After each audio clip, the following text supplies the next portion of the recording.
నమస్కారం. కార్యక్రమానికి స్వాగతం. ఈనాటి కార్యక్రమంలో మాకు ఇంతవరకు వచ్చినటువంటి అనేక ఉత్తరాలు, అనేకం అంటే ఎన్ని, 100, 200, 300 అనుకోవచ్చు, వేలాది ఉత్తరాలు అని చెప్పుకోవాలి. ఆ ఉత్తరాలలో వారు అడిగినటువంటి అనేక ప్రశ్నలకు సమాధానాలు ఎంతో కాలం నుంచి ఇవ్వాలి అనుకుంటున్నాం. అయితే ఈ ప్రోగ్రామ్స్ టైం టేబుల్ అనేటువంటిది మరొక 2 రోజుల్లో మాత్రమే సిద్ధం కాబోతుంది. అంటే ఆగస్టు 1వ తేదీ నుంచి ఏ రోజు ఏ ప్రోగ్రాం ఉంటుంది అనేది ఖచ్చితంగా ఒక ప్రణాళికాబద్ధంగానే ప్రసారం చేయాలనేటువంటి స్థాయిలోకి ఇంతకాలానికి చేరాం. వాస్తవంగా ఆదివారం పూట సంగీతంతో అంటే నాద సంబంధమైనటువంటి జ్యోతిర్వైద్యం అంటే జ్యోతిర్నాద వైద్యానికి సంబంధించినటువంటి ఎపిసోడ్స్ కొన్ని రికార్డ్ చేయడం కూడా జరిగింది. ఆ రికార్డ్ చేసినటువంటి వాటిని మరికొన్ని తుది మెరుగులు దిద్ది మీకు అందించబోతున్నాం అతి త్వరలోనే. అయితే ఏ రోజుల్లో ఈ సంగీత సంబంధమైనటువంటి జ్యోతిర్వైద్యం ఉంటుంది అనే విషయం కూడా మరొక 2-3 రోజుల్లో ఒక క్లారిటీ వచ్చేస్తుంది. ఇక్కడంతా కూడా వన్ మ్యాన్ ఆర్మీ కనుక అన్ని వివరాలు చాలా జాగ్రత్తగా ఆకలింపు చేసుకుంటూ ముందుకు వెళ్ళాలి. కనుక మాకు వచ్చినటువంటి ఉత్తరాలు వాటిని దృష్టిలో ఉంచుకొని కొన్ని కార్యక్రమాలని మేము ప్రసారం చేయాలనుకుంటున్నాం. అయితే చాలామందికి అనేక రకమైనటువంటి సందేహాలు ఉత్తర రూపంలో చూపించారు. వీటి కోసం కార్యక్రమాలన్నీ రికార్డ్ చేయడం అనేది ఒక్కోసారి కొంత కష్టసాధ్యం. అందుచేత వారికి వచ్చినటువంటి ధర్మ సందేహం ఏదో అలాంటి ధర్మ సందేహం కొంత స్క్రిప్ట్ రూపంలోనే అది వీడియోలో త్వరలోనే రాబోతుంది. అంటే వాయిస్ ఓవర్తోనే ఆ ప్రశ్న ఏమిటి, ఆ సమాధానం ఏమిటి అనేది వాయిస్ రూపంలో ఉంటుంది. ఆ స్క్రిప్ట్ అనేటువంటిది స్క్రీన్ మీద స్క్రోల్ అవుతుంటుంది. ఇలాంటిది అనేక రకమైనటువంటి సందేహాలు ఉన్నాయి కనుక అలాంటి సందేహాలన్నీ కూడా నివృత్తి చేసే విధంగానే ఆ స్క్రిప్ట్ తయారవుతున్నది, వాయిస్ ఓవర్ తయారవుతున్నది. అది వీడియో రూపంలో కూడా రాబోతుంది. అవి అతి త్వరలోనే ప్రవేశపెడుతున్నాం. దానితో పాటు రాశి ఫలితాల విషయంలో ఇంతవరకు రాశి ఫలితాలు దాదాపుగా కొన్ని నెలల నుంచి చెప్పటం లేదు. ఇక రాశి ఫలితాలలో కూడా మరొక నూతన ప్రక్రియని ప్రేక్షకులకు నక్షత్రం వైజ్ అందించాలన్నది మా తపన. రాసుల ప్రకారం అందిస్తుంటే అది మేషరాశి అనుకోండి, అశ్విని నక్షత్రం వస్తుంది, భరణి నక్షత్రం వస్తుంది, కృత్తికా నక్షత్రం మొదటి పాదం మేషరాశి అని చెప్తాం. కనుక ఈ నక్షత్రాల్లో మేషరాశి అన్నప్పుడు అది ముగ్గురికి వర్తిస్తుంది. కొన్ని నిర్ణయాలు ఏ నక్షత్రం వారు తీసుకోవాలా, కొన్ని జాగ్రత్తలు తీసుకోవాలి అని చెప్పినప్పుడు అది అశ్విని వారు తీసుకోవాలన్నా, భరణి వారు తీసుకోవాలన్నా, కృత్తిక వారు తీసుకోవాలన్నా. ఉదాహరణకి ఈరోజు మీరు ఫలాని ప్రయత్నం ఫలాని దిశ వైపు వెళ్ళకండి అని మేషరాశి చెప్పామనుకోండి, అశ్విని వారికి అయితే కొంత ఇబ్బందిగా ఉంటుంది, భరణి వారికి అయితే అది అనుకూలంగా ఉంటుంది. అనుకూలమైన స్థితులు ఆ రోజు వస్తాయన్నమాట. కనుక ఆ విధంగా రాశి వైజ్ కనుక ఇచ్చినప్పుడు కొన్ని సమస్యలు కూడా వస్తున్నాయి. కనుక రాశి వైజ్ కాకుండా నక్షత్రం వైజ్ కనుక ఇస్తూ ఉంటే అది చాలా వరకు ఉపయోగకరంగా ఉండటమే కాకుండా కొన్ని జాగ్రత్తలు తీసుకోవడానికి కూడా అవకాశం ఉంటుంది. అయితే రేపటి నుంచి 1 వారం వరకే రాశి ఫలితాలు అంటే ఆ వారం తర్వాత ప్రోగ్రామ్స్ ముందుగా సిద్ధం చేసుకునే వారు కూడా ఉంటారు. అందుకోసంగా కనీసం ఒక 15 రోజుల ముందుగానే ఆ ఫలితాలు అనేటువంటివి మీకు ఉండాలి. దానికి ఎన్నో రకమైనటువంటి జాగ్రత్తలు తీసుకున్నాం. ఎందుచేతంటే మాకున్నటువంటి స్టాఫ్ అతి తక్కువ, చిన్న వెబ్ టీవీ కనుక కొద్ది స్టాఫ్తోనే ఎక్కువ ఇవ్వాలనేటువంటి సంకల్పంతోనే సిద్ధమవుతున్నాం. ఆగస్టు 1వ తేదీ నుంచి ఒక టైం టేబుల్ అనేటువంటిది అక్కడ స్క్రోల్ అవుతుంది. ఆ టైం టేబుల్ స్క్రోల్ అయినప్పుడు ఆ టైం టేబుల్లో ఏ రోజు ఏ ప్రోగ్రామ్స్ వస్తున్నాయి దాని ప్రకారం నిర్ణయం తీసుకోవచ్చు. ఇక వేలాది ఉత్తరాలలో ఉన్నటువంటి పెద్ద డౌట్ ఏమిటంటే, అయ్యా వివాహాలు అనేటువంటివి మేము చూస్తున్నాము, అనేక వివాహాలు చక్కగా వెళ్ళిపోతున్నాయి, 3 పువ్వులు 36 కాయలుగా వెళ్ళిపోతున్నాయి. కానీ కొన్ని సందర్భాల్లో వివాహాలు దెబ్బతింటున్నాయి. మరి దెబ్బతింటున్నాయి అంటే మేము ఆ జాతక పొంతను సక్రమంగా చూసుకునే కారణంగా దెబ్బతింటున్నాయో లేక మరొక రకంగా దెబ్బతింటున్నాయో అర్థం కావటం లేదు. గతంలో మీరు ఈ నక్షత్రాలకు ఈ నక్షత్రాలు కలుస్తాయి అని చెప్పినటువంటి అంశంలో క్షేమతార అనేది వద్దు అన్నారు. మరి క్షేమతార వద్దు అన్నప్పుడు అటువైపు నుంచి అది నైధంతార, ఇటువైపు నుంచి క్షేమతార అవుతుంది. మరి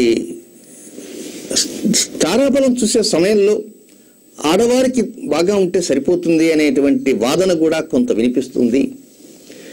మరి ఆడవారికి క్షేమతారగా ఉండి మగవారికి నైధంతారగా ఉన్నా పర్వాలేదా, లేక ఆడవారికి నైధనతార ఉండి మగవారికి క్షేమతార ఉంటే అప్పుడు తీసుకోకూడదా? ఇలాంటి డౌట్లు కూడా ఆ ఉత్తరాల్లో ఉన్నాయి. వాటితో పాటు మరికొన్ని ఉత్తరాల్లో వారు తెలియజేసింది ఏమిటంటే, వధూవర గుణమేళన పట్టిక అనే పాయింట్ల పట్టిక ఉంది. ఈ పాయింట్ల పట్టికని మీరు వద్దు అని చెబుతున్నారు. మంచిదే. ఎందుచేతంటే మేము కూడా చాలా చోట్ల విడాకులు అయినటువంటి కేసులలో ఆ నక్షత్రాలు తెలుసుకుంటే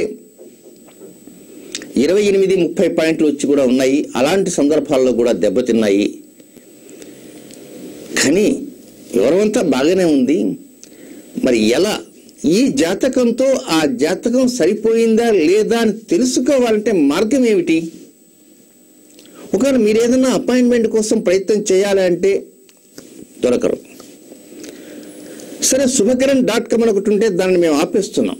ఎందుచేతంటే చాలా చోట్ల మగవారి ద్వారా వచ్చిన డేట్ ఆఫ్ బర్త్ దొంగ వచ్చాయి.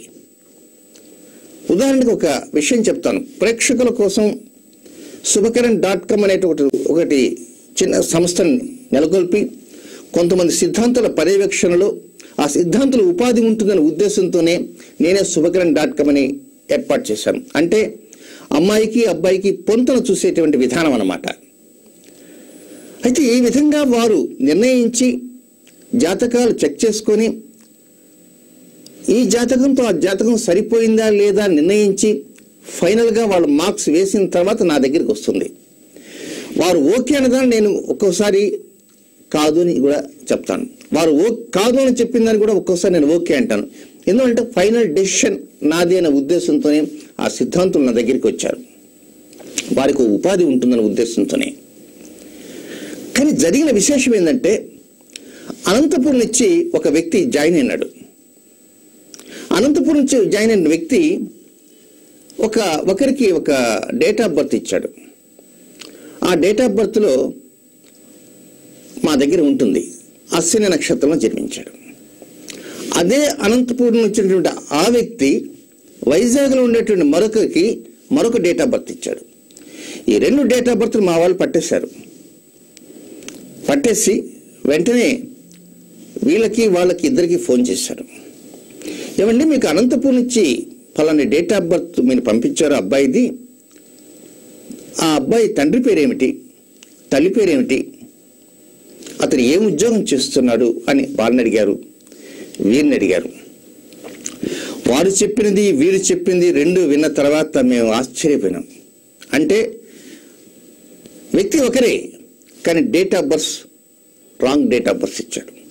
ఇలాంటి తప్పులు తడకలతో ఉన్న డేట్ ఆఫ్ బర్త్ ఇచ్చిన కారణంగా అవి ఖచ్చిత డేట్ ఆఫ్ బర్త్ అనుకొని మేము నిర్ణయించడం జరుగుతుంది. ఒకవేళ అది తప్పు డేట్ ఆఫ్ బర్త్ అయితే అది మాకు తెలియదు కనుక తద్వారా మా నిర్ణయానికి మీరు ఒక్కోసారి బలి కావాల్సి వస్తుంది. ఆ ఉద్దేశంతోనే శుభకరణ్.com అనేది ఆపేశాం. కొంతమంది ఇప్పుడు సభ్యులు ఉన్నారు, వారు కూడా త్వరలో ముగిసిపోతారు. త్వరలోనే ఆ వెబ్సైట్ని వైండప్ చేయబోతున్నాం.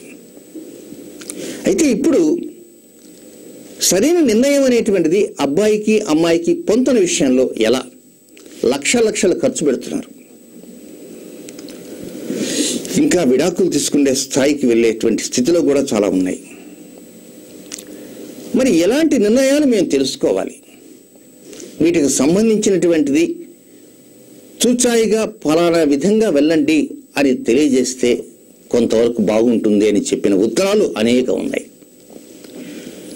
హైదరాబాద్లో ఉండేటువంటి ఒక సిద్ధాంతి, ఒక పేటలో ఒక సిద్ధాంతి ఒక రకంగా చెబితే, విజయవాడలో మరొక రకంగా చెబితే, రాజమండ్రిలో సిద్ధాంతి మరొక రకంగా చెబితే, వైజాగ్లో మరొక రకంగా చెబితే ఎవరిని నమ్మాలి?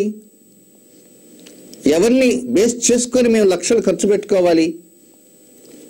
ఎవరి ద్వారా వెళితే మాకు సమస్యలు తీరుతాయి, ఎవరి ద్వారా వెళితే మాకు సమస్యలు వస్తాయి అని చెప్పినటువంటి ఉత్తరాలు కూడా ఉన్నాయి. కొంతమంది సిద్ధాంతులైతే మమ్మల్ని నానా రకాలుగా తిప్పలు పెడుతున్నారు అని చెప్పి వాపోయి 5-6 పేజీలు రాసినటువంటి ఉత్తరాలు కూడా ఉన్నాయి. అవి కూడా మచ్చుకుని నేను తెలియజేస్తాను దాని వివరాలు. మీ అమ్మాయికి మరో 4 మాసాల లోపల వివాహం చేయండి. ఒకవేళ మీ అమ్మాయికి 4 నెలల లోపల వివాహం కాకపోతే ఇంక 8 సంవత్సరాలు వివాహం కానే కాదు అని కుండ బద్దలు కొట్టేసినట్టు చెప్పారండి ఆ సిద్ధాంతి గారు. 4 నెలల్లో వివాహం చేయటానికి మాకు కొన్ని ఇబ్బందులు ఉన్నాయి. ఆ ఇబ్బందులు చెప్పలేనటువంటి ఇబ్బందులు. నిజంగా ఆ ఉత్తరం గనక నేను పూర్తి ఉత్తరం చదివితే సిద్ధాంతులు ఏ విధంగా వాళ్ళని అవతల వాళ్ళని ఇబ్బందులు పెడుతున్నారనే సంగతి మీకు బాగా బోధపడుతుంది. 4 నెలల్లో వివాహం చేసి తీరాలట. సపోజ్ ఇఫ్ నాట్ కొన్ని సంవత్సరాల తరబడి అమ్మాయికి వివాహం కాదట. ఇంకా తల్లి, ఆ తండ్రి, ఆ బిడ్డ పడేటువంటి మనోవేదన అంతా ఇంత కాదు. ఇలాంటి పనులు చేస్తున్నారు ఈ సిద్ధాంతులు. ఇలాంటి పనులు చేసేటువంటి సిద్ధాంతులు అది రాద్ధాంతంగా మారి ఆఖరికి ఒక వెబ్ టీవీ ప్రేక్షకులకే కాదు, టీవీలో చెప్పేటువంటి విషయాలు కూడా ప్రేక్షకులు ఇబ్బంది పెడుతూ,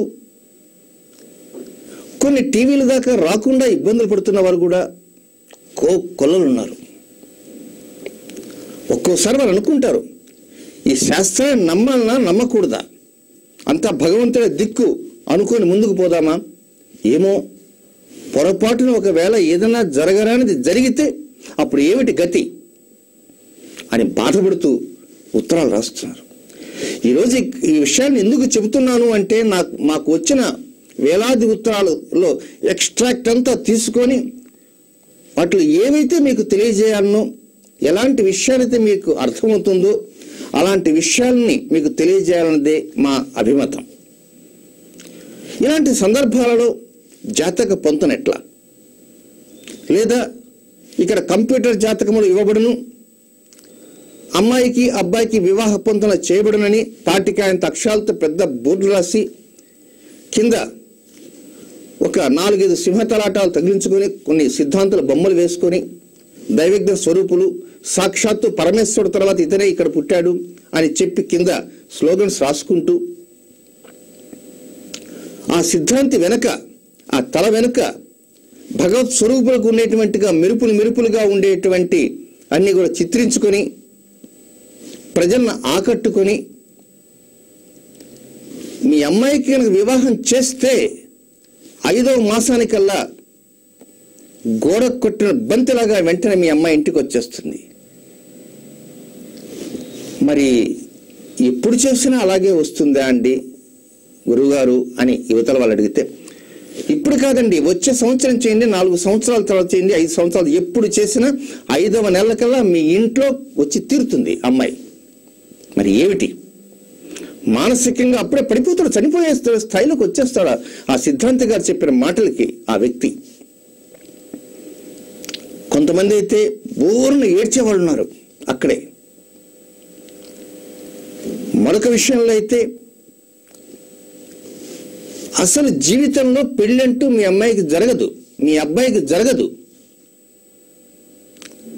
చిట్ట చివరలో ఈ పెళ్లి జరగాలన్నా, గోడ కొట్టిన బంతి ఆగాలన్నా మేము ఏం చేయాలి అని అడిగితే, ఒక 40,000 రూపాయలు, ఒక 80,000 రూపాయలు ఖర్చు పెట్టుకుంటే ఆ కాశీలోనో, కన్యాకుమారిలోనో, శ్రీశైలంలోనో ఎక్కడో ఒక తోచిన చోట ఒక పెద్ద హోమ కార్యక్రమం చేస్తామని, దానికి జపాలు చేయాలని, ఆ జపాలు చేసేటువంటి సమయానికి మీరు దూరంగా ఉండాలని, ఆ మంత్రాలు వినకూడదని. ఎందుకండి ఇలాంటివి?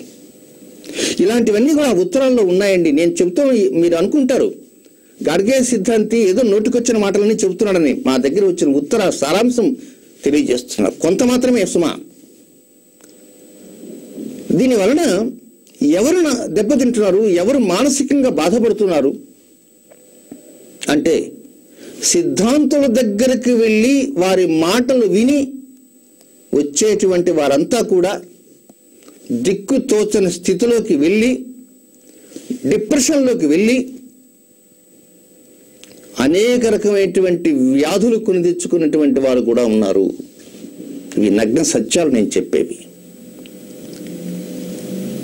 ఎవరైతే సిద్ధాంతుని ప్రకారంగా చేస్తున్నారో ఆ సిద్ధాంతంలో కూడా కొంతమంది నా దగ్గరికి వచ్చిన వారు కూడా ఉన్నారు. అయ్యా, మేము వచ్చిన వారందరికీ కూడా జాతకాలు చెప్పడం కోసం ప్రయత్నం చేశాం, ఏదో మాకు తెలుసో తెలియదో మా భక్తి కోసము చేశాం, ఇప్పుడు నా కుమార్తెకి ఇలాంటిది వచ్చింది సమస్య, నేనేం చేయాలి అన్నవారు కూడా ఉన్నారు. అలాంటి ఉత్తరాల్లో కూడా ఉన్నాయి. అందుకోసంగా ఈ రోజున ఉన్నటువంటి పరిస్థితులు ప్రభావాలు కానీ ఒకసారి దృష్టిలో ఉంచుకుంటే ఇదంతా కూడా కంప్యూటర్ యుగం, రేడియేషన్గా వచ్చేటువంటి యుగం కనుక ఈ కంప్యూటర్ టెక్నాలజీ వచ్చినటువంటి యుగంలో కొంతమంది కంప్యూటర్ దగ్గర పెట్టుకొని అమ్మాయి డేట్ ఆఫ్ బర్త్, అబ్బాయి డేట్ ఆఫ్ బర్త్ రెండు కొట్టి కొసరంతా ఒక డేటా తయారు చేసి మాంగళిక దోషం లేదు, మాంగళిక దోషం ఉంది, కానీ ఇది ఎలా, ఇది ఇలా, దీనికి 30 పాయింట్లు వచ్చాయి, ఇది కోతయింది, అది పిల్లయింది, ఇది గుర్రమైంది, ఇలాంటి వాటితో ఇచ్చి ఒక పెద్ద షీట్ లాగా ఇస్తే పాపం వెళ్ళినటువంటి వారు ఆ షీటే ఏదో భగవదత్తంగా వచ్చిందనుకొని ప్రాణప్రదంగా చూసుకొని వివాహాలు చేసుకుని నాశనమైనటువంటి వారు కోకొల్లలు. కనుక వివాహ సమస్యలు అనేకం వస్తున్నట్టు మనకు తెలుసు. జాతకాల్లో ఉన్నటువంటి స్థితిగతులు కూడా గతంలో టీవీల్లో నేను చెప్పటం కూడా జరిగింది. కానీ కొన్ని చెప్పని విషయాలు కొన్ని ఉన్నాయి. ఆ చెప్పని విషయాల్ని ఇప్పుడు తెలియజేయబోతున్నా. ప్రతి ఒక్కరూ జాతకాలు నేర్చుకోవడానికే ప్రయత్నం చేయండి. అరటిపండు ఒలిచి నోట్లో పెట్టిన చందంగా తెలియజేస్తాను. మీ అమ్మాయికి కానీ మీ అబ్బాయికి కానీ మీరే నిర్ణయించుకోండి. ఆ విధంగా మీ భవిష్యత్తును తీర్చిదిద్దుకోవడానికి ప్రయత్నం చేయండి. ఇది మహావిద్య ఏం కాదు భయపడటానికి. జాగ్రత్తగా కనుక ముందుకు వెళ్తే నేర్చుకోవచ్చు. యూనివర్సిటీలో ఉన్నా అక్కడ చెప్పరు, అక్కడ ఏమీ చెప్పరు, జీతాలు తీసుకోవడమే వారి పని. కనుక భక్తిమాల.tv ద్వారానే బోర్డు పైననే నేను తెలియజేస్తూ లైవ్ ప్రోగ్రాంలో చెప్తాను. మీరు నేర్చుకోవడానికి ప్రయత్నం చేయండి. ఒక బోర్డు, బ్లాక్ బోర్డు పైన చాక్పీస్తో రాస్తూ తెలియజేస్తాను. మీరు అలాంటి వాటిని ఆకలింపు చేసుకోండి. అయితే దీనికి ముందు కొన్ని ప్రిన్సిపల్స్ పాయింట్ ఉండాలి కనుక ఆ ప్రిన్సిపల్స్ పాయింట్స్ కొన్ని వీడియోల్లో పెట్టడం జరిగింది. అవి ఒకసారి ఐ థింక్ జనవరిలో అనుకుంటాను, అవి చూడండి. అయితే ముఖ్యంగా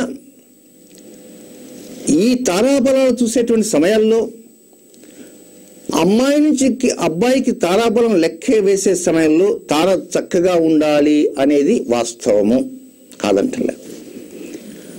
అంటే ఇటు నుంచి తార చక్కగా ఉండాలి, అటు నుంచి తార ఎలా ఉన్నా పర్వాలేదు అని మాత్రం అనుకోకండి.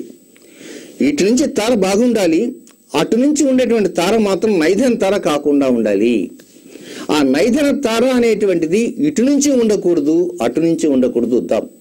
కనుక మెయిన్ పాయింట్ ఏమిటంటే తారాబలం అమ్మాయి నుంచి అబ్బాయికి లెక్క వేసిన, అబ్బాయి నుంచి అమ్మాయికి లెక్క వేసిన తారాబలంలో నైదన తార వద్దు. నైదన తారలో వివాహం చేసుకున్నటువంటి వారు కొంతమంది ఉండవచ్చు. మేమంతా కూడా చాలా బాగా ఉన్నాం కదండి అనుకున్న వారు కూడా ఉండవచ్చు. అయితే కొన్ని సందర్భాలను బట్టి ఇటు నుంచి అటు గణితం వేశాము, అటు నుంచి ఇటు వేశాము. ఉదాహరణకి చిత్తా నక్షత్రం. చిత్తా నక్షత్రానికి ఇటు నుంచి అటు లెక్క వేసినప్పుడు 7వ తార, ఆ 7వ తారే నైథన తార అవుతుంది. ఉదాహరణకి చిత్తా నక్షత్రం ఉందనుకోండి, 7వ తార అంటే చిత్త, స్వాతి, విశాఖ, అనురాధ, జ్యేష్ఠ, మూల, పూర్వాషాఢ. అంటే చిత్తా నక్షత్రానికి పూర్వాషాఢ కానీ, భరణి కానీ, లేక పుబ్బ కానీ, ఈ 3 కూడా నైథన తారలు అవుతాయి. మరి నైథన తార చేయకూడదు అనుకున్నాం, ఎవరో చేశారు. మాకేం సమస్యలు లేకుండా ఉన్నాయండి, మరి ఎందువల్ల మాకున్నాయి అని వారు అనుకుంటచ్చు. దానికి ఇంకొంచెం ఇన్డెప్త్ వెళ్తే, కొంతమంది పాములను సాకుతుంటారు. ఆ పాముల్ని పెంచుకుంటారు. ఎవరు? ఆ పాముల్ని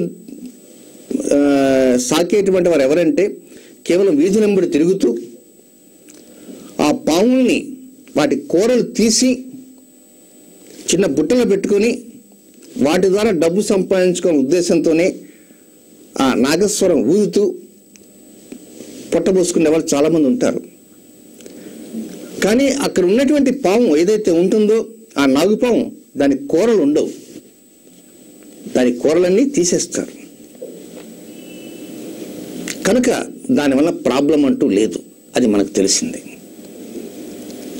అలాగే కొంతమంది గంగిరెద్దుల వారు ఉంటారు. గంగిరెద్దుల వారి దగ్గర ఆంబోతులు ఉంటాయి.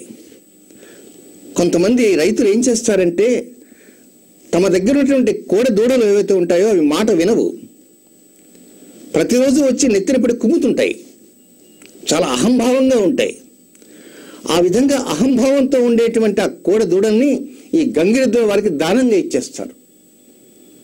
ఆ గంగిరెద్దుల వాడు దాన్ని ఏం చేస్తాడంటే, దాని సరైన రీతిలో అంకుశంతో దాన్ని ఏదో తన చేతని రీతిలో తన వైపు తిప్పుకుంటాడు. దాన్ని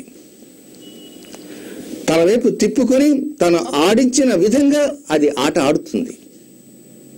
అయ్యగారు చూస్తున్నారు, దండం పెట్టు అంటే అటు తిరుగుతుంది. అయ్యగారు చూస్తున్నారు, ముందుకు వంగి నమస్కరించు అంటే ముందు కాళ్ళ మీద కూర్చుంటుంది. చూసారా? అదే ఆంబోతు అంతకుముందు రైతుని నానా ఇబ్బందులు పెట్టింది. ఈ గంగిరెద్దుల వాడికి ఏదో ప్రకారంగా కొంత డబ్బు చేకూరుస్తుంది. అది దాన్ని మలుచుకుండే విధి విధానంలో ఉంది. అక్కడ ఈ మాట ఎందుకు తెలియజేస్తున్నాను అంటే, ఒక గ్రహము నైథన తార అని మనం ఇప్పుడు చెప్పుకున్నాం. చిత్తా నక్షత్రానికి భరణి నక్షత్రం నైథన తార. నైథన తార అన్నప్పుడు ఆ తార పనికిరాదు. మరి వారు వివాహం చేసుకున్నారు, కానీ సమస్యలు లేవు. ఎందుకు లేవు అంటే, మీరు జాతకాలు పరిశీలించేటప్పుడు అమ్మాయి నుంచి అబ్బాయికి నైథన తార అయింది, కానీ వివాహం తప్పదు, చేసుకోవాలా, వాళ్ళు ప్రేమించుకున్నారు. ఒకవేళ వద్దు అంటే జీవితంలో అమ్మాయి చేసుకోదట, ఎవరిని అలాగే ఉండిపోతుంట, ఆ అబ్బాయి కూడా అంతేనట, ఇవి వింటుంటాం మనం. అంతేకాకుండా ఒకవేళ కాదు కూడదంటే వీళ్ళు నుయ్యో గొయ్యో కూడా చూసుకుంటారట. పైగా అమ్మాయిది ఒక క్యాస్ట్, అబ్బాయిది ఒక క్యాస్ట్, కనుక ఇది కులాంతర వివాహము. కనుక ఇలాంటి కులాంతర వివాహము అన్నప్పుడు వారు ఒప్పుకోవటం లేదు, వీరు ఒప్పుకోవటం లేదు. అన్నిటికంటే ముఖ్యంగా మేము ఒప్పుకుంటాం కానీ జాతకాలు కలవటం లేదు. కారణం తారాబలం దగ్గర ఇబ్బంది. ఇలాంటి వారు కొంతమంది ఉంటారు. అప్పుడు ఎలా? సరే, ఇప్పుడు ఎలా అనే దానికంటే, నైథన తారతో వివాహం చేసుకుని కొన్ని కుటుంబాల వారు ఉన్నారు అంటే ఎందుకు ఉన్నారు అనే విషయం మనం పరిశీలించాలి. అక్కడ పరిశీలించిన విధి విధానం ఏమిటో తెలుసుకొని, అలాంటి విధి విధానం కూడా ఈ నుయ్యో గొయ్యో చూసుకుంటామని ఈ కొత్త జంటకు కూడా అలాంటి విధి విధానం వర్తిస్తుందా లేదా అని మనం తెలుసుకోవాలి. ఏమిటా విధి విధానం? నైథన తార ఏదైతే ఉందో, ఇప్పుడు చెప్పిన చిత్తకి భరణి, ఆ భరణికి అధిపతి శుక్రుడు. అక్కడ ఆ భరణి నక్షత్రం ఉండేది మేషరాశి, ఆ మేషరాశికి అధిపతి కుజుడు. కనుక ఆ అబ్బాయి జాతకంలో ఆ అమ్మాయి జాతకంలో ఆ శుక్ర స్థితి ఎలా ఉంది, ఆ కుజ స్థితి ఎలా ఉంది అనేది తెలుసుకోవాలి. ఆ కుజ స్థితి, ఆ శుక్ర స్థితి, అలాగే అమ్మాయి నుంచి అబ్బాయికి 7వ స్థానము అంటే అమ్మాయి లగ్నంలో 7వ స్థానం అంటే దాంపత్య స్థానము, అలాగే అబ్బాయి జాతకంలో కూడా లగ్నం నుంచి 7వ స్థానం అంటే దాంపత్య స్థానము. ఈ దాంపత్య స్థానం ఏదైతే ఉందో దాని అధిపతి ఎవరైతే ఉన్నారో ఆ అధిపతి ఎవరు, ఆ దాంపత్య స్థానానికి అధిపతి ఎవరు, ఆ దాంపత్య స్థానాధిపతి ఎక్కడ ఉన్నాడు, ఎవరితో కలిసి ఉన్నాడు అనే వివరాలు తెలుసుకుంటే ఇవన్నీ కూరలు తీసిన పావుల్లాగా ఉన్నాయా, గంగిరెద్దుల వాడి దగ్గర ఆంబోతులాగా ఉందా, లేకపోతే రైతు దగ్గర ఆంబోతులాగా ఉందా? రైతు దగ్గర ఉన్నటువంటి ఆంబోతులాగా ఉంటే జాగ్రత్త పడాలి, గంగిరెద్దుల వాడి దగ్గర ఉన్న ఆంబోతులాగా ఉంటే ముందుకు వెళ్ళాలి. కూరలు తీసిన పావులాగా ఉందా, లేక అడవిలో ఉండేటువంటి మహాసర్పంలాగా ఉందా? ఎన్నో కోణాల్లో పరిశీలించాలి. కేవలం కంప్యూటర్లో పెట్టుకొని అమ్మాయి జాతకం ఇటు అబ్బాయి జాతకం డేట్ ఆఫ్ బర్త్ కూడా టక టక టక కొట్టేసి అదేదో ఒక బటన్ నొక్కంగానే వచ్చేస్తుంది కాగితం. ఎంత మారిపోయింది. వధువర గుణమైన పట్టికే పరోక్షంగా ఇన్ని పాయింట్లు వస్తే చేసేసుకో, 34 పాయింట్లు వస్తే చేసేసుకోమని. ఆ 34 పాయింట్లు వస్తే చేసుకుంటే అబ్బాయికి 2వ వివాహం అయ్యేటువంటి లక్షణాలు ఉన్నాయా లేవా అనేది ఆ పట్టిక చెప్పదు. అబ్బాయిలో ఏదైనా తీవ్రమైనటువంటి ఒక రోగ సంబంధమైనటువంటి స్థితి ఉందా అంటే చెప్పదు, లేదా అమ్మాయిలో ఏమైనా లోపాలు ఉన్నాయన్నా చెప్పదు, ఇద్దరికి ఒకరి సంతానం అయ్యేటువంటి లక్షణాలు ఉన్నాయన్నా చెప్పదు, అబ్బాయి సంతానం కలిగేటువంటి లక్షణాలు ఉన్నాయా లేక అవలక్షణాలు ఉన్నాయా అనేది కూడా చెప్పదు. అంతేకాక అసలు వివాహానికి అర్హుడా కాదా అనే విషయం కూడా ఆ పాయింట్ల పట్టిక చెప్పదు. ఈ విధంగా పాయింట్ల పట్టిక చెప్పనటువంటి అనేక అంశాలని ఉంటాయి కనుక వాటిని గుడ్డిగా నమ్ముతుంటారు. అందుకే మీరు మొట్టమొదటిగా తెలుసుకోవాల్సింది వధూవర గుణమేళన పట్టిక ఉత్త బోగస్, దాన్ని నమ్మకండి, దాన్ని వ్యతిరేకించండి. నెంబర్ 1 పాయింట్, పాయింట్ల పట్టిక వైపు వెళ్ళకండి. నెంబర్ 2 పాయింట్, అమ్మాయి నుంచి అబ్బాయికి కానీ అబ్బాయి నుంచి అమ్మాయికి కానీ తారాబలం లెక్క వేసే సమయంలో నైధన తార వద్దు. అమ్మాయి నుంచి అబ్బాయి వైపు లేదా అబ్బాయి నుంచి అమ్మాయి వైపు, ఇటు నుంచి అటు కానీ అటు నుంచి ఇటు కానీ తారాబలం లెక్క వేసే సమయంలో నైధన అనేటువంటి 7వ తార వద్దనే వద్దు. అది 2వ పాయింట్. అయితే ఈ 2వ పాయింట్లో ఉన్న విశేషం ఏంటంటే, ఒకవేళ బాగా ఉన్నాడండి అబ్బాయి, అందగాడండి, అన్ని హంగులు ఉన్నాయి అనుకున్నప్పుడు దాన్ని సరైనటువంటి సశాస్త్రీయంగా చెప్పేటువంటి సిద్ధాంతి గారి దగ్గరికి వెళ్ళి, ఇక్కడ ఇందాక చెప్పానే ఆంబోత గంగిరెద్ద లేక మహాసర్పమా లేక పాములోడి దగ్గర ఉండే సర్పమా అనేటువంటి తేడా తెలుసుకోవాలి. ఆ నైధన తారకి ఏ విధంగా ఉంది అనేటువంటి వివరాలు కూడా ఇన్ డెప్త్ వెళ్ళాలి. కేవలం పైకి వెళ్తే లాభం లేదు, జీవితాలతో చెలగాటం అవుతుంది. ఇది 2వ పాయింట్. ఇక 3వ పాయింట్ ఏమిటంటే, నక్షత్రాలన్నీ కూడా చూసుకునే సమయంలో షష్టాష్టకాలు ఉంటాయి. షష్టాష్టకాలు అంటే ఇటు నుంచి అవతల రాశి, అంటే అమ్మాయి రాశికి అబ్బాయి రాశి 8వ రాశి కాకూడదు, లేక 6వ రాశి కాకూడదు. 6 అంటే 6, 8 అంటే అష్ట, 6 అంటే షష్ట, 8 అంటే అష్ట, షష్టాష్టకాలు. అంటే దాని అర్థం ఏమిటంటే, అమ్మాయిది మేషరాశి అనుకోండి, లేకపోతే అమ్మాయిది కాదు, ఇరువురిలో ఎవరో ఒకరిది మేషరాశి అనుకోండి, 2వ వారిది 6వ స్థానం కాకూడదు. 6వ స్థానం అంటే మేష, వృషభ, మిథున, కర్కాటక, సింహ, కన్యారాశి కాకూడదు. అంటే మేషరాశి, కన్యారాశి ఇవి షష్టాష్టకాలు. వీటిలో కొన్ని శుభ షష్టాష్టకాలు ఉన్నాయి, ఒక అశుభ షష్టాష్టకం ఆ చాప్టర్లోకి ప్రస్తుతం వెళ్ళటంలే. కానీ శుభ షష్టాష్టకాలు అయినప్పటికీ కూడా చేసుకోవచ్చు అనేటువంటిది ఒక శాస్త్ర నిర్ణయం ఉంది. చూస్తూ చూస్తూ శుభ షష్టాష్టకాలు ఎందుకు వెళ్ళాలి? అంటే నేనైతే వద్దనే చెప్తా. అది అశుభ షష్టాష్టకం కానీ శుభ షష్టాష్టకం వద్దు. ఇంకా తప్పదు అనుకున్నటువంటి రీతిలో శుభ షష్టాష్టకాన్ని మొగ్గు చూపండి, కానీ మామూలు షష్టాష్టకాల్లో వద్దు. శుభ షష్టాష్టకాలు కూడా అనుభవంలో అనేక జాతకాల మీద పరిశీలించినప్పుడు వివాహం అయిన తర్వాత 20 సంవత్సరాలకు 30 సంవత్సరాలకు దాని ప్రభావాలు కూడా చూపాయి. ఏ విధంగా చూపాయి? ఒకరికొకరికి ఉన్నటువంటి ఆత్మీయతలో చూపాయా, అనురాగంలో చూపాయా, లేక కక్షలు కార్పణ్యాల్లో చూపాయా అంటే అనేక కోణాల్లో చూపాయి.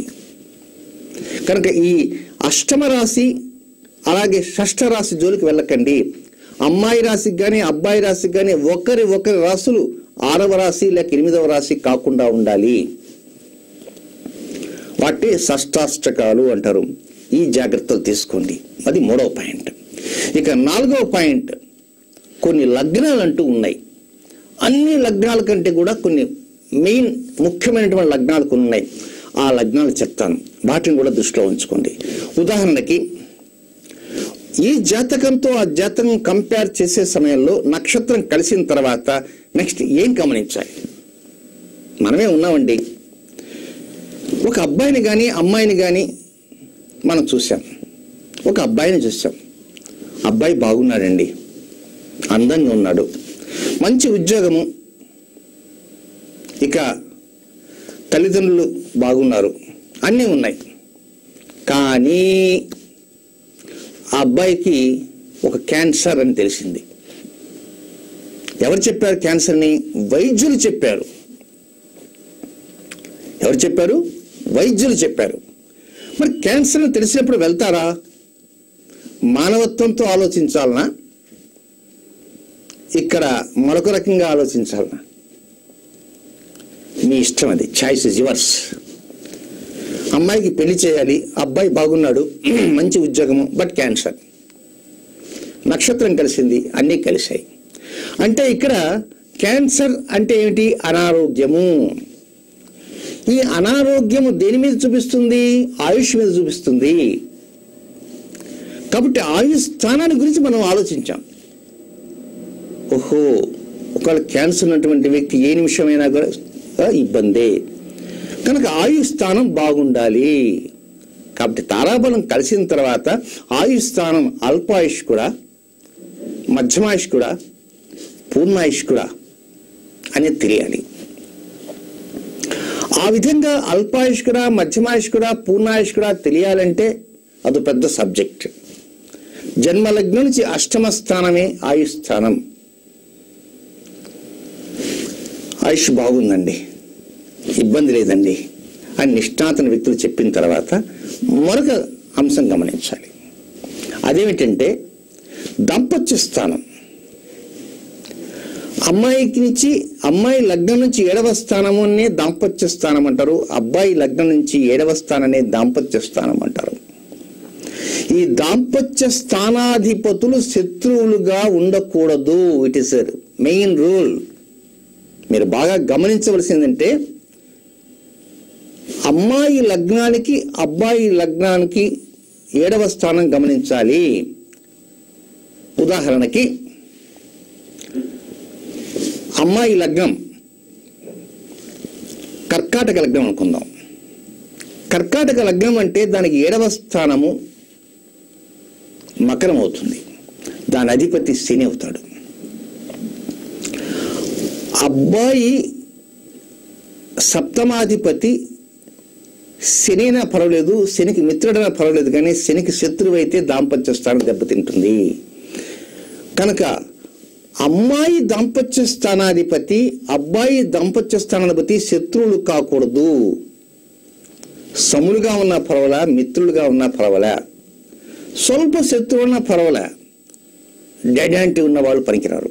కనుక ఎట్లా గుర్తుపెట్టుకోవాలి అంటే నేను ఒక చిన్న రూల్ చెప్తాను. ఆ రూల్ని మీరు గుర్తుంచుకోవడానికి ప్రయత్నం చేయండి. కర్కాటక సింహ లగ్నాలలో జన్మించినటువంటి అమ్మాయి కానీ అబ్బాయి కానీ, మరొక్కసారి గుర్తు చేస్తారు, కర్కాటక సింహ లగ్నాలలో జన్మించిన అమ్మాయి కానీ అబ్బాయి కానీ వృషభ తులా లగ్న జాతకులు చేసుకోకూడదు. ఇప్పుడు ఈ అబ్బాయిది కానీ అమ్మాయిది కానీ కర్కాటక లగ్నం కానీ సింహ లగ్నం అయిందనుకోండి, ఏ లగ్నాలకు వెళ్ళొచ్చు?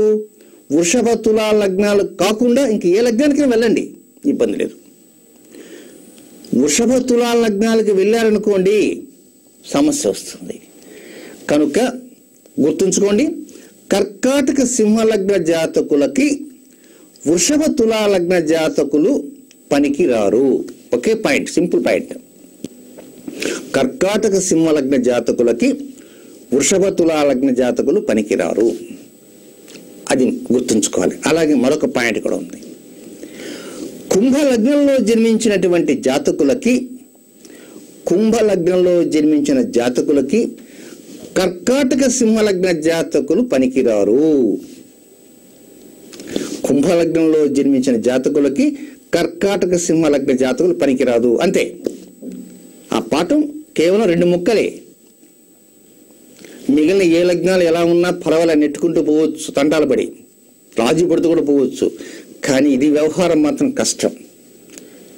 కనుక కర్కాటక సింహలగ్న జాతకులకు వృషభ తులా లగ్న జాతకులు పనికిరారు. వృషభ తులా లగ్న జాతకులకి కర్కాటక సింహలగ్న జాతకులు పనికిరారు. నిద్రపోయి లేపినా కూడా చెప్పేటట్టు ఉండాలి. అలాగే కుంభ లగ్నంలో జన్మించిన వారికి కర్కాటక సింహలగ్న జాతకులు పనికిరారు. కర్కాటక సింహలగ్నంలో జన్మించిన వారికి కుంభలగ్న జాతకులు పనికిరారు. ఇంకొంచెం విడమరిస్తే కర్కాటక సింహలగ్న జాతకులకు వృషభ తులా కుంభాలు పనికిరావు. అర్థమైపోయింది కదా? ఇది ఇంకా మీకు బోర్డు మీద నేను చూపిస్తూ ఉంటే ఇంకా బాగా అర్థమవుతుంది. అది అతి త్వరలోనే ఆ పని కూడా చేయబోతున్నా. ఇవి ముఖ్యంగా మీరు గమనించాల్సిన అంశాలు. ఆ తర్వాత ఇతర అంశాలు కూడా కొన్ని ఉన్నాయి. అవేమిటంటే కుజుడు శని కలయికలు ఉంటాయి. కొన్ని జాతకాల్లో కుజశనులు కలుస్తూ ఉంటారు. కొన్ని జాతకాల్లో శని రవులు కలుస్తుంటారు. మరికొన్ని జాతకాల్లో కుజ శుక్రులు కలుస్తుంటారు. మరికొన్ని జాతకాల్లో కుజ రాహు గురువులు కలుస్తుంటారు. కలిసిన ప్రతి జాతకము దెబ్బతింటుందని ఊహించకూడదు.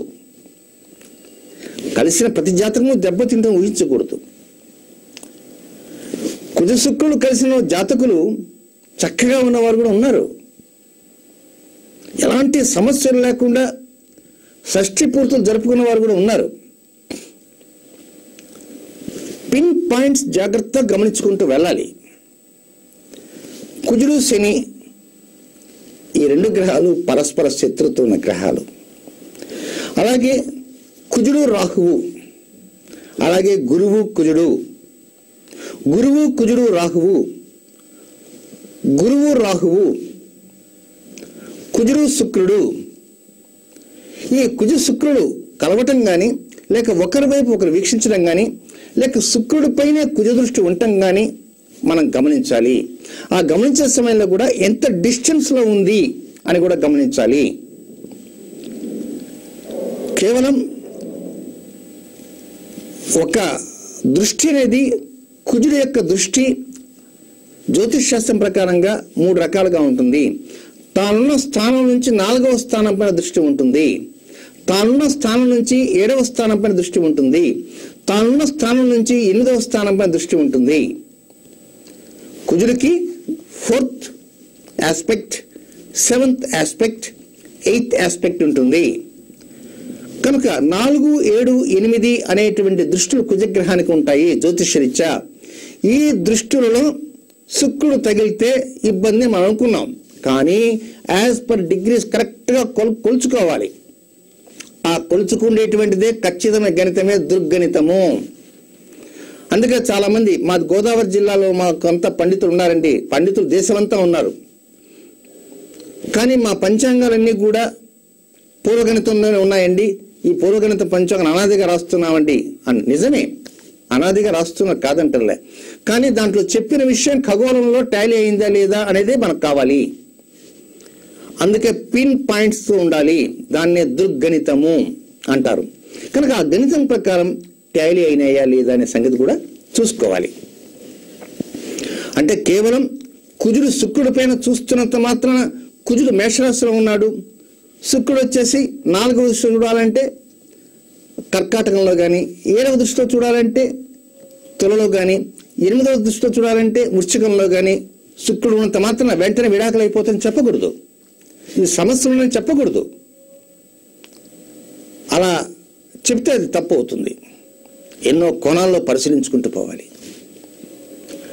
చాలామందికి మూలా నక్షత్రంలో జన్మించాలనగానే భయం. అమ్మో, మూలా నక్షత్రంలో మా అమ్మాయి ఉందండి, మా అబ్బాయి ఉన్నాడండి, లేకపోతే అవతల అమ్మాయి అవతల అబ్బాయి ఉన్నాడు, మూలా నక్షత్రం వాళ్ళకి ఇవ్వకూడదండి. ఆశ్లేష నక్షత్రం అండి, ఆశ్లేష నక్షత్రంలో కనుక జన్మించినటువంటి వ్యక్తులు కనుక తెచ్చుకుంటే ఇంట్లో అత్తగారు మామగారు ఎగురుతారు. ఇది కేవలం వాళ్ళ జాతకంలో ఆయుష్తరం బాగా ఉండాలి. వాళ్ళకి ఆయుష్ బాగా ఉంటే పర్వాలే. అనేక ప్రక్షిప్తాలు జ్యోతిష్ శాస్త్రంలో చోటు చేసుకున్న కారణంగా వాటిని సిద్ధాంతులు ఏదో ప్రకారంగా దానికి మసిపూసి మారడికాయ చేసి ఒక భూతంలాగా చూపించిన కారణంగానే మానసిక రుగ్మతలకు గురయ్యి పక్షవాతం వచ్చినటువంటి వారు కూడా ఉన్నారు. కనుక మీరు గమనించవలసింది ఏంటంటే, భక్తిమాల.టీవీలో చెప్పే కార్యక్రమాన్ని వీలైనంత వరకు జాగ్రత్తగా ఆలోచించి మీ దృష్టితోనే నిర్ణయం తీసుకోండి. మేము ఎవరిని సిద్ధాంతం కావాలని వ్యతిరేకించే ధోరణిలో మేము మాట్లాడటం లేదు. శాస్త్రంలో ఉన్నటువంటి లోపాలను ఎత్తి చూపుతున్నాము. ఆ లోపాలను ఎత్తి చూపే వ్యక్తులమే, ఆ లోపాల వైపు వెళ్ళకనే చెప్పేవారమే. చెప్పడం వరకే మా అభిమతం, ఇక పాటించడం అనేది మీ అభిమతం. ఇది ఈనాటి కార్యక్రమం. రేపటి కార్యక్రమాల్లో లక్ష్య సాధనకి మెట్లు అనేటువంటి చాప్టర్లోకి ప్రారంభం చేస్తాం. అలాగే 1వ తేదీ నుంచి ఒక టైం టేబుల్ అనేది కూడా వస్తుంది. ఏ రోజు ఏ కార్యక్రమం వస్తుంది అనేటువంటిది కూడా ఆ టైం టేబుల్లో ఉంటుంది. ఆ టైం టేబుల్ ప్రకారంగా తప్పకుండా మీరు పాటిస్తూ ఉండండి. మంచి కార్యక్రమాల్ని ప్రసారం చేయబోతున్నాం. మీరు మాత్రమే కాకుండా మీ బంధుమిత్రులు అందరికీ కూడా తెలియజెప్పడానికి ప్రయత్నం చేయండి. నిజాలను నిగ్గు తెలుస్తాం. నిగ్గు తెలిసి నిజాలని, వాస్తవాలని, వాటి యొక్క స్థితిగతుల్ని ప్రతిబింబించే విధంగా మీకు తేటతెల్లం చేస్తాం. జ్యోతిష్ శాస్త్రాన్ని, నిజమైన జ్యోతిష్ శాస్త్రాన్ని కాపాడటానికి ప్రయత్నం చేయండి. నమస్కారం.